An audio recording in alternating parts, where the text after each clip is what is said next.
they react certain ways and they do certain things, they don't realize that that's anxiety. So stop creating those worst case scenarios and all these issues that have not occurred yet. It's useful because you're going to run faster, Yes. You're focused, like it's useful, but 99% of the time it's really not. Your heart starts racing, your chest tightens, your thoughts start spiraling. I know that I start thinking all the crazy things, right?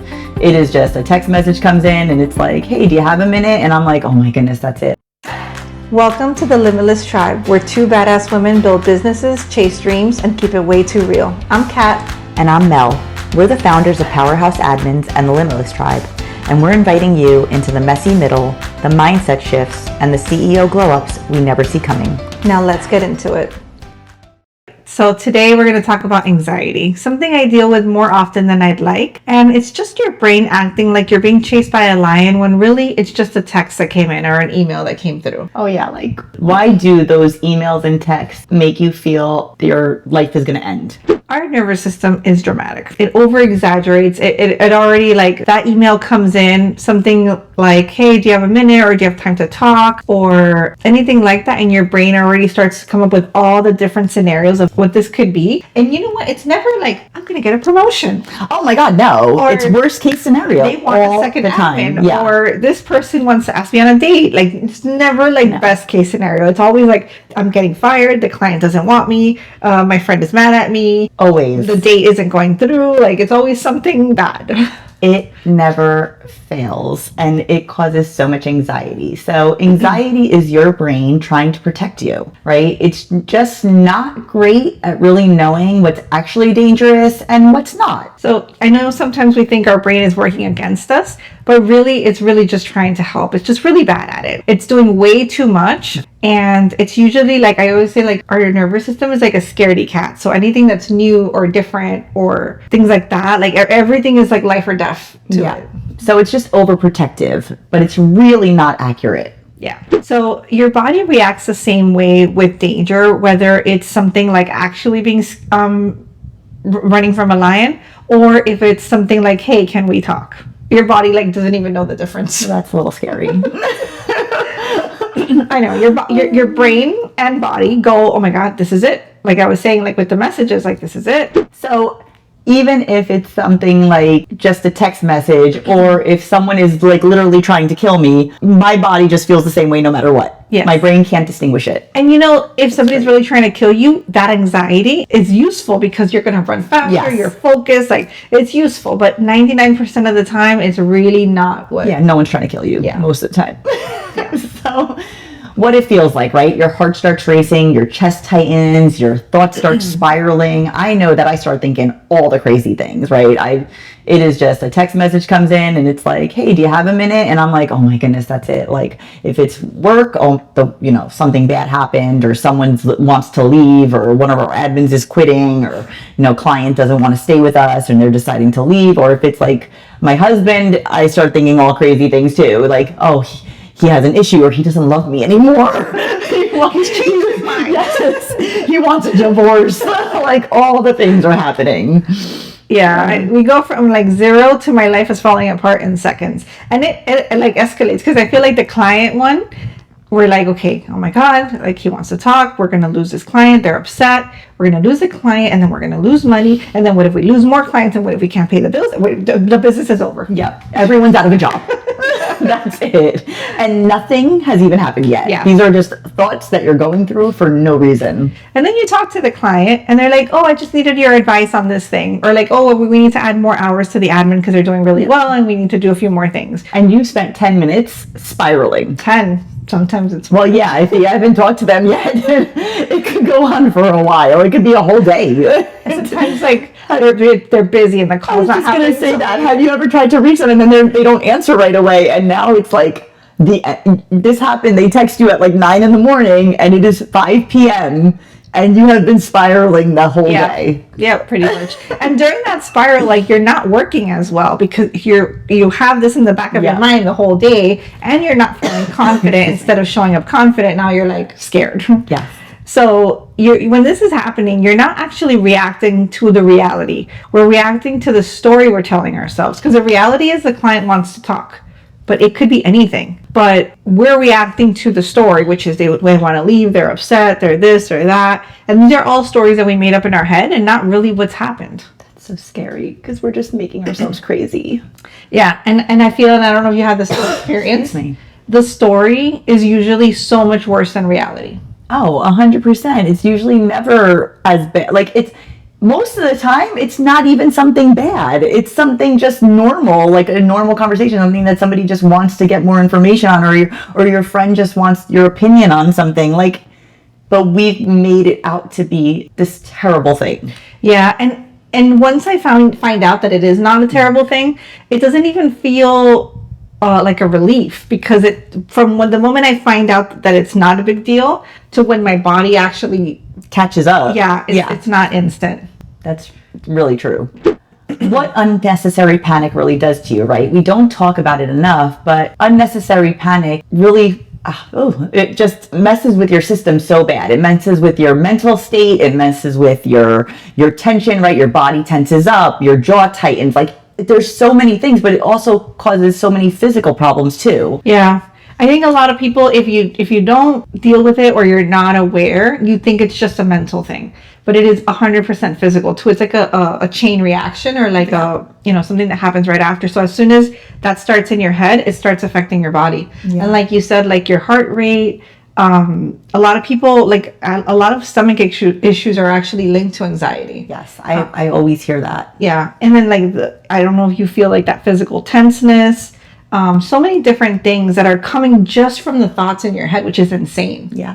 Like women, right? We go through like our cortisol levels are high, and that's usually through anxiety and stress as well. So it's like all these things that you're just putting onto yourself and nothing's even happened. Yeah. Inflammation too. Yes. That's terrible. Something I think about too. But yeah, it affects more things than you can. Mm-hmm. I was just, now that I was saying that, I wonder, we talk a lot about like how your body reacts to those negative feelings and how it affects your health in so many different ways. I wonder if you could reframe and have really amazing thoughts about your success and your growth and your happiness, how that would soothe your body, Yeah. And that's very true. It might heal it. Yeah. In different ways. The unnecessary panic, though, does not, right? Your body stays in stress mode for something that might not even happen, and you're literally breaking yourself apart. Yeah. So, like I said, the heart rate one is a big one for me. There was 1 week, that day, I wasn't even doing anything stressful, or I don't know what I was doing. Sitting at my desk, like I was doing something. And my husband gets notified when I do a workout, because we're buddies on the watch, and it sent him that I did a 6-minute workout, and he's like, "What's that?" And I'm like, "Literally at my desk." Are you serious? Nothing. I don't know if I was sending invoices or like crazy something that wasn't really like a big deal. And then recently I had to have a talk with someone, which again, it wasn't really a big deal. Maybe I was extra annoyed, and my heart rate, my watch will alert me that my heart rate is up. And sometimes that's crazy. It is. And sometimes I feel like my brain and my body are not connected, because my head is like, there's nothing going on. Yeah. What are you stressing about? My body's like in panic. Yeah, something's happening. So crazy. So basically you're saying that I'm exhausting myself for no reason over an imaginary situation. Yes. Okay. And often we lose sleep too, right? So like if you're stressing and this didn't get cleared and you weren't able to reset that by bedtime. Yeah. Usually I go to bed, like I'll be fine to go to sleep, but then I wake up in the middle of the night thinking about the thing, and then I can't go back to sleep. And then I'm stressed over that. Now I'm stressed because I can't sleep, and it's just, downhill from there. I stay up and I can't sleep. And then I start to think of all these, and it's a little bit frustrating because I'm thinking of all these scenarios to fix the thing that has not happened. But I can't do any of them. No, because nothing's happened. But also I'm in bed. Yeah. Or to the computer, so like it's really, really silly. So something I've learned from my husband a lot is, and I haven't perfected it, but I try to think of it, I need to do more of it, is why am I stressing over something that hasn't even happened? And that may not happen. So I had a scenario that I always go back to that I remember. We were going on a walk and I'm telling him about my work things and stuff. And this was very early in the business. You weren't even in it yet. I think it was like the first year. I didn't have as many admins. And I had one that I had to give her some feedback or some tough message. I don't remember what the message was or even who the admin was. But I remember being really stressed about how they were going to take it. And I didn't have that many admins or a huge team. So I was like, I really need this admin and they're good. I don't want them to leave. And I think, what if they quit? What if they get upset? What if they, take someone else with them? Like all these crazy thoughts. And you went through all the scenarios, and did you give all the the rebuttals as well? Yeah. Okay. I'm giving him all the things that could happen because I'm preparing for them. Yeah. And he's like, why are you stressing over all these things? Like she may not even react that way. And that was not even an option. That was not one of my scenarios. No, it was never that she was going to be okay with it. Never. No. So at that moment, when he says those things, I'm just like I don't know, I'm frozen. Like it makes sense. Should I accept this? Do I stop spiraling? I'm not sure. But it's so hard not to think about the negative. And I have the talk with the girl, right? She took it fine. You see, all that time wasted worry. Yeah, she I remember her actually appreciating the feedback, and she took it well, and she stayed with us. I don't know how long because I don't remember who this was, but I remember thinking I stressed over this so much, not just because before I told him I had to have been stressing. Yeah. Then on the walk I'm stressing. Then after I'm probably stressing a little bit. Then on the talk with the girl I'm probably stressing. All time wasted where the girl didn't even take it badly. That's so crazy. It's true though. It makes sense. But is it just us that act this way or spiral for no reason? Like us, I mean females, or because I don't think my husband doesn't do that either. Yeah. I feel like he gets a message and he's just like, oh, and he'll just call the person and they'll talk or whatever. He's so nice. Yeah, I don't feel like he stresses over these things the way I do. I feel like I cause him anxiety. That's a definite. I make him rush. He tells me that his life was so much calmer before he started. Boring. Yeah, boring. Definitely boring. His life was very boring. But I brought a lot of excitement, right? But I bring him a lot of anxiety because we're always rushing somewhere and doing something. And I see his breathing change, and I'm like, "Are you okay?" And he's like, killing me, and I'm very anxious right now, and I'm like, okay. But the messages and stuff like that, or if he gets an email from someone, or I don't see him react the way that I react. He usually is the one telling me, what's wrong with you? Just relax. That hasn't happened. They haven't said any of this. It's probably not that. I think there's some exceptions where there's some guys that are highly anxious, but in general, I agree. No. I have another friend that we are close to, and the guy is the same, and she's an overthinker. I don't know if we're so worried about everybody's reactions, and we need to keep everybody safe, and this is just part of maybe how we were originally wired, but not needed now. And I always think I'm very feminist, right? Which to me is a good thing. I think everybody has different definitions, but I'm very feminist, but I also think we have very different qualities and things that we are good at. Mm-hmm. And I think with things like that, I think there's things that we are amazing at and we do so much better. But things like this, I want to learn that from my husband. I do too. It's a good skill to have, and it is less stressful and less of a toll on my body. And I'm more efficient because I'm not wasting unnecessary time. It's true. So it's something we can learn from them for sure. But it's not as easy as a switch. For him, it's just a switch. He's just why don't you just not worry about it? Yeah. If I could just go, boop. Yeah. No worries. Fixed. Done. Amazing. I don't have that. But so. Brian, why didn't I think about that? Very, very annoying when that's the feedback, but I am learning things that are useful and that can make me better, and that's one of those. Yeah, that's true. So the key realization, right? You're making your body go through something that doesn't even exist. And what bothers me most about this is that nobody is doing this to me. It's not the job really that's stressful. It's not the client. It's not this. It's me. I am the problem. No, and when you think about it, right, that realization, it's right. You're making yourself go through something that hasn't happened. It doesn't exist. So why are you putting yourself through this? But at that moment, it is so hard to comprehend that. Yeah. Right? You just can't put those two together. Yeah. So. I think too, it's just not necessary in every scenario, but I think a little bit women and a little bit that we were single moms, sole breadwinner. I think we're programmed to think of all the worst case scenarios so that we are prepared, so that our family is safe. And we just need to be on guard. But I agree with that. That's not necessary anymore. And it's not necessary with an email. Like my family is not going to be unsafe with an email. Yeah. So I think, it's probably like a tool that is useful, but we are overusing it. Maybe. Yeah, definitely. So don't put your body through a problem that hasn't happened yet. That's basically what you need to do. Your body will thank you. Yes.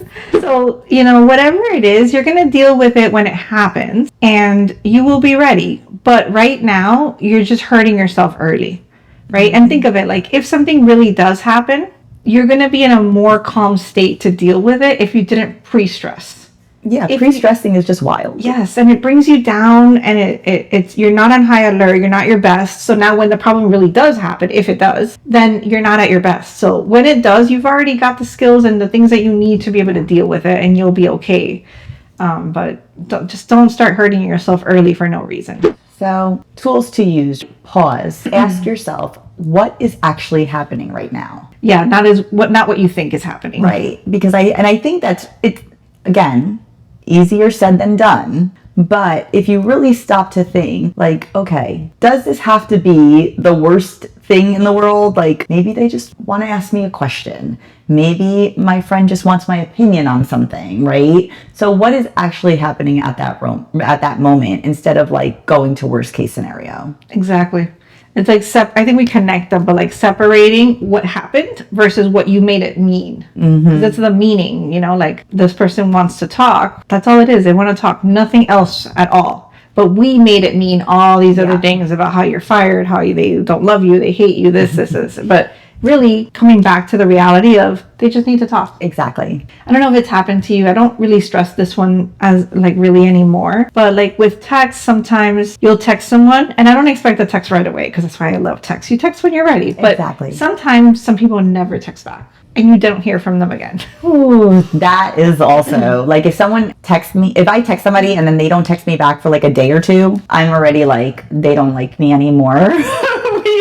We're fighting over something. I don't know what, but we are arguing. Like we're fighting. They're mad at me. Something happened and I did something and I don't even know what it is. Yeah. But you've accepted that it's your fault and that they're mad at you. Oh yeah. But I've had so many, that's why that one I just generally try not to worry about that one and I assume they're busy or whatever is going on because so many times, and sometimes it's been more than 2 days. Like it's been like someone I wasn't as close to, they just didn't respond for a month. And I'm like, well, they decided to end our friendship. And then they come back and like they've had a horrible month and like so many things happened to them and they just didn't have the energy to like really reach out or how many times have you written the message and you didn't click send and a month later you go to send another message and you're like, how weird, they never responded to me. And it's you that never sent the message. That has so happened to me. And a bunch of scenarios like that, right? And I realized it has nothing to do with me. They'll respond when they respond and that's it. It's true. And if they did want to end the friendship, then they'll find out if we never speak again. But I'm not really going to give it that meaning. Like this is something with them.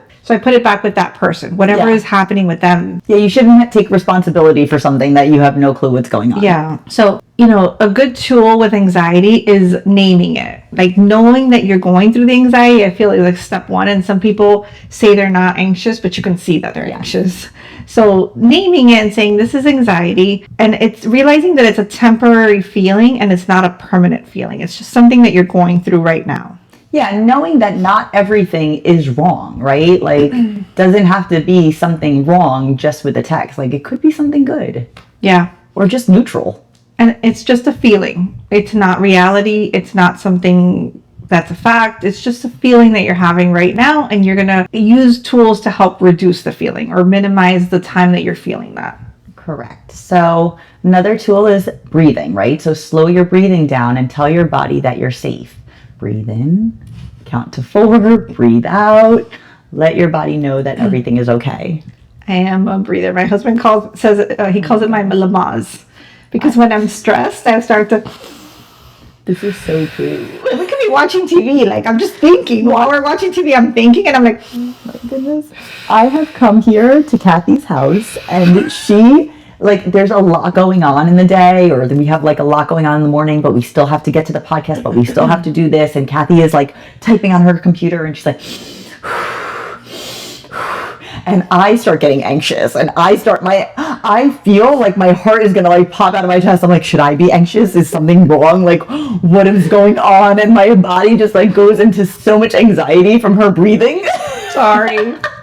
It's because I feel it, even if I don't agree, even if my brain is like, nothing's going on, but if I feel it, I'm trying to like regulate. I'm trying to like calm my body first so that then I can get back to reality, right? But I think you said telling yourself like that you're safe. That's one that's newer for me. Yeah. And I've been trying to use more because I feel like my body just doesn't feel safe, even when things are. Like, it's just quick to like panic. I want to transition to using that more to like helping my nervous system and my inner child and myself know that it's safe. Like, even like sometimes, you know, I tell myself like, I'm in this house that is beautiful, I love it, my husband is here, I have a daughter, I have a great relationship. I start to try to like name things like that. That's nice. That's a good way of doing it. Yeah, because I think my body thinks like we are in the beginning times where things were rougher and more unstable, but we're not. It's just not. It just doesn't know where we're at. So I try to tell it like, we're safe. Like, look where we are. Like, we have a business. I work with my best friend. Things are good. Like, the bills are paid. So that it could be like, oh, okay, we're good. We're good. And I think that tool will help Ryan and I so that we don't feel like we're in fight or flight. Stressed. I have to ask him because I know I start getting anxious. I'm like, oh Lord, what's happening? I don't know what the stressor was that time, but it was really bad. I don't remember what it was. And this is another tool, another thing to look at. Look at the examples I'm giving you. I remember the example, like the lesson, but I don't remember the problem. Yeah, because there was no problem. I mean, this time I think something was because I felt really bad, but clearly the problem wasn't that catastrophic. That I don't, because this was maybe 6 months ago. Yeah. And I go to yoga on Saturdays and I love the class and it feels so amazing when I leave it and I feel less stressed. And that day, I don't know what the panic was. It was a Saturday, so I really don't know what the panic was, but I'm in the car like, he's driving me to yoga. He's like, are you sure you want to go to yoga? I'm like, I need the yoga class. I need to go. I need to be there now. Did you not see me? I need to go to the class. Oh, Lord. So yes, slow your breathing down. Tell yourself you're safe. Everything will be okay. And I know that these things are much easier said than done. I think I've gotten good at really telling other people the things. Like, I am good at telling my daughter spiraled this morning. She has her period. Her computer is broken because she spilled something on it. She broke her glasses because she spilled the thing and got nervous. She was a disaster. All in the same day. All at the same moment. She was like, it was like everything happening at once, and she's crying, and I'm like, it's okay. Like, those things are all fixable. Life is not over. Relax. Calm yourself. Breathe. And she's like, okay. And I was like, okay. So it is much easier at telling somebody else that the things are going to be okay than telling yourself. But we know we really do need to practice at telling ourselves too. Yeah.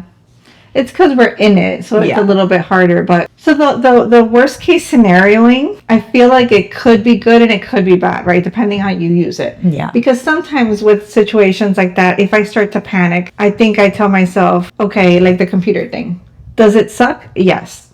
But worst case scenario, it's not fixable. Do I have the money to buy another one? Yes. Is everything backed up? Yes. Okay, then. That's what I tried to explain to her too. Yeah, like, we can, these are things that we can fix. We have the means to do it. Thank God. Those are the times that you need to say, I am so grateful that I can do that, kind of show that gratitude and bring it down to reality. Yeah. So if you're going to do the worst case scenario, do it that way to realize that even if it was, you're going to be fine and you will find a solution. So another tool to use for anxiety is grounding. So the most common one is going outside. You can actually ground in any kind of floor, supposedly, like outside, but grass I think is the best. Barefoot, walking on grass. It doesn't have to be long, like 5 or 10 minutes, and just notice the things around you. Notice what's on the floor, like notice if you're in your backyard, notice your backyard. It feels really nice, and the texture of the grass, being out there is going to kind of center you and bring you into the now, right? I know a lot of people have an ick for like wet grass, but I have an ick for wet grass. Dry grass. Go with the dry. I don't have an ick. So if there's like dew on it or like, like it rained, obviously not soaking wet because that is a little gross, but if it's like it rains, so there's a little bit of like drops on it, I feel like that even like makes it more, I don't know. No, I am not with you on this one. I know you're telling me that it intensifies the feeling or something. For me, I need dry grass, or else I'm out there looking at it going, oh, and then I'm just disgusted, and it's not, nothing is feeling good at that moment. I don't really care too much, but I do like that. I wish I do it. I would like to do it daily. I don't do it enough. Me too. But one that I learned that's new is, so when was having that anxious moment, I was in the room, right? And I didn't feel good enough to like go out and walk. I just felt like I needed to just slow down as much as possible. So it says that you should like name things in the room that you're in or the space that you're in and like notice them. And like, for example, like I noticed my to-do sign. And I have I don't have a red curtain, but like, like the red curtain, right? And noticing the flower you have on the corner, noticing the TV, noticing physical items. That helps spiraling. Yes, because you're focused on the TV and you're focused on the curtain. So it like brings you down from the thoughts up here. I did not know this one. I just learned it in my recent, situation. Interesting. And that's good because maybe you can't make it anywhere, like you can't get up or go outside or do something. At least you could just like pinpoint something in your surroundings to help you. Yeah. So when you're going through this anxious moment, you're in your head. Yes. But when you mention these physical things, you're in the space. Yeah. I feel like that's really helpful. Core message, right? You do not need to feel based on the story in your head. You need to feel based on what's actually happening. So stop creating those worst case scenarios and all these issues that have not occurred yet. That is so powerful because it really brings you down to reality and minimizes the anxiety that you're feeling. Yes. So normalize it, right? Some people say they don't have anxiety, and I think there's levels, right? Some people feel very little. Some people just haven't named it. They react certain ways and they do certain things. They don't realize that that's anxiety, so they think they don't have it. But I think everybody has some form of it. It just manifests in different ways and at different amounts, right? But being able to name it is a really good tool. So even most people who seem fine have some type of anxiety or stressor that they're going through or that they've gone through. Yeah, especially those people that don't think they don't have it. I think naming it is huge because how can you improve something or help it or feel better or change it if you don't even name it? So reframe. Anxiety isn't something to eliminate, it's something to understand. Actually, now that you say it, so it's going to be learning to work with it and reduce it, but not necessarily make it zero because it is one of the experiences that we are supposed to have, right? What's that movie? Always forget the name. The cartoon one where she has all the feelings. Oh, with the colors. Yes. Right. I'm terrible at this. I know which one you're talking about. I know you guys know what I'm talking about, but those feelings are just feelings that are part of us. We're human. We're having a human experience. I tend to feel like guilty for feeling anxious because I work on myself so much, so I'm trying to like perfect it. But now, like thinking of this and what you were saying, like I think that's unrealistic, and then it sets me up for more stress. So like recently, I think we mentioned it on another episode. I was so stressed on a recent day. It was an actual stressful day at work. And it was so rushed. We were behind on everything, like on calls and things. And I had to get out of the house to go to an appointment. It just felt like my heart was racing. It was intense, but not quite a panic attack because I have had those and it wasn't to that level. It just felt like everything was moving extremely fast and my heart was racing and I needed to like stop and slow down. And I felt guilty because I had so many things to do and I didn't want to feel that way. And this was when your watch told you, right? Yeah. That things were okay. Well, like the level. Yeah. So after when I'm starting to feel a little bit better, still anxious, but like enough to check my watch. I checked the HRV, right? The heart rate variability, because that's supposed to show you not how much stress you have, but how your body manages stress. Yeah. So then I check it and it's a 40. So I laugh. The best it's ever been. Yes. Like it's not a good score, but it is better for me. I'm usually in the 20s. So I'm like, what is going on? And then when I thought of it later and I was telling you and now connecting everything, yes, I felt really anxious and I did have to slow down and I used tools that I know help me, but it lasted like 2 hours. I didn't have a horrible stomach ache. I didn't have a migraine. When I have a panic attack, I feel really hot. Yeah. Like a bra would feel like a furry sweater. Like I have to take everything off. Thank God it's always home. So So I didn't feel any of that, and I was able to get back to my day after like 2 hours. Instead of in the past, it might have lasted the rest of the day, and then it would have had more physical side effects, where I would have had a migraine or a stomach ache or things like that. So maybe that was a good moment instead of a bad one. Yeah, so you noticed that your body was able to handle it better than it has in the past, which is great. Yeah, that's great. So your body, like we mentioned, it's really just trying to protect you, right? It has good intentions. We just need to teach it how to manage that better, how to know when we're safe, how to know how to handle different situations versus its panic mode that it's in right now. Maybe stop treating those emails and texts like if you're running from a lion. All of that is us training ourselves, right? If this episode helped you, think about like in your life, what's a trigger for you? What's something that like just immediately starts that stress spiral for you? Share in the comments. And what are you going to do differently? Like what can you implement? What's the thought going to be? What tool could you use to kind of change that and not waste so much time, energy, and physical pain? I was just thinking about, I don't know why this made me think about this, but I got a text from my boss one time. I was in the car, I'm pretty sure I was with my brother. I got this text and he said, "Hey, do you have a minute?" Now, mind you, my boss has never texted me at that time. Like he had never texted me. We only talked at work. We talked through emails. That was it. And I freaking lost my mind. I started spiraling thinking, I'm going to lose my job. I'm being fired. Now what am I going to do? How am I going to feed my family? How am I going to keep the lights on? Who's paying our mortgage? What are we doing? Oh my God, how am I going to find another job? Am I going to be jobless? I'm going to be homeless. We're homeless. We are going to be foreclosed on. I am not going to have any money. Like my car is going to be repossessed in 30 seconds. My life, just like everything. Literally everything just unraveled. And I remember I called him and he was like, "Oh, I'm so sorry. I know it's after hours, but I needed the number for this client. I didn't have it and I really needed to get to you quickly." And I'm like, "Oh yeah, I'll send that to you right now." It was nothing.